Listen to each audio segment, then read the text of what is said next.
This is the third page of the calculus worksheet for lesson 4.1. On this page, we're looking a little more closely at extreme values and absolute maximums and minimums.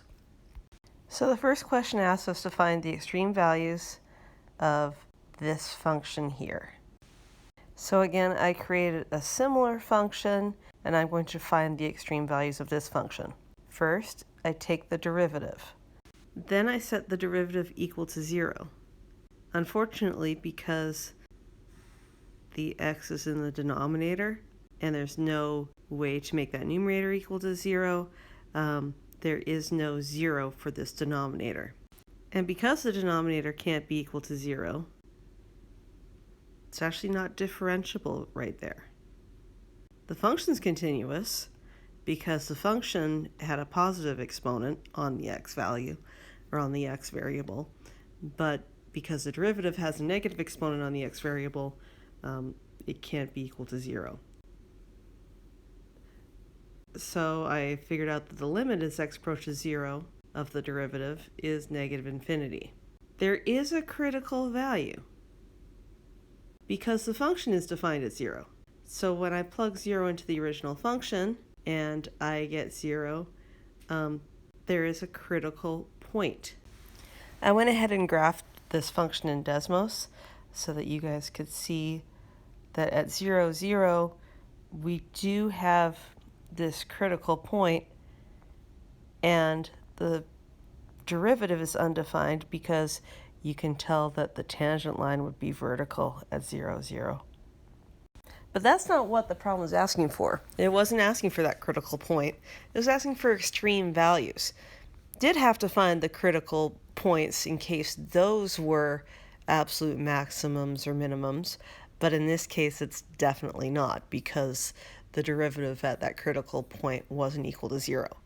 So the only thing I have left, because we weren't given an interval, is to look at the end behavior. The further we go to the left, the more the function goes up. The further we go to the right, the more the function goes down. So there are no finite values, but this function goes all the way from negative infinity to infinity. So in the absence of a defined interval on which to find the maxima and minima, I would say that the maximum value is infinity and the minimum value is negative infinity. But because infinity is not defined, it's not really maximum and minimum. That's just one of those gray areas that undefined values like infinity have.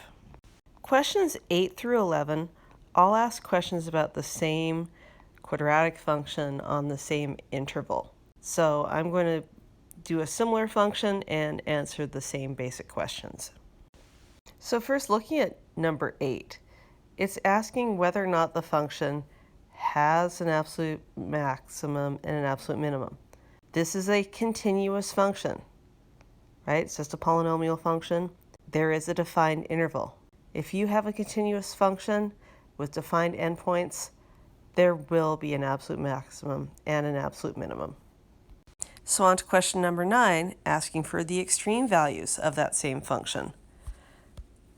So remember, for extreme values, we are going to look at the derivative of the function, and we're going to look at the endpoints. So the derivative of the one I created, so I just created a similar quadratic function. The derivative is easily found using the power rule. I set it equal to 0, solved, and I got -2. Plugged that -2 back into the original function, and I got 0. So I know that I've got a critical point at -2, 0. Then I'm going to look at the two endpoints. My interval is -4, 0. So I plug -4 into the original function. I got 4. So I know that the point -4, 4 is a critical point. 0 is my other endpoint. Plug 0 in, also got 4. So 0, 4 is a critical point.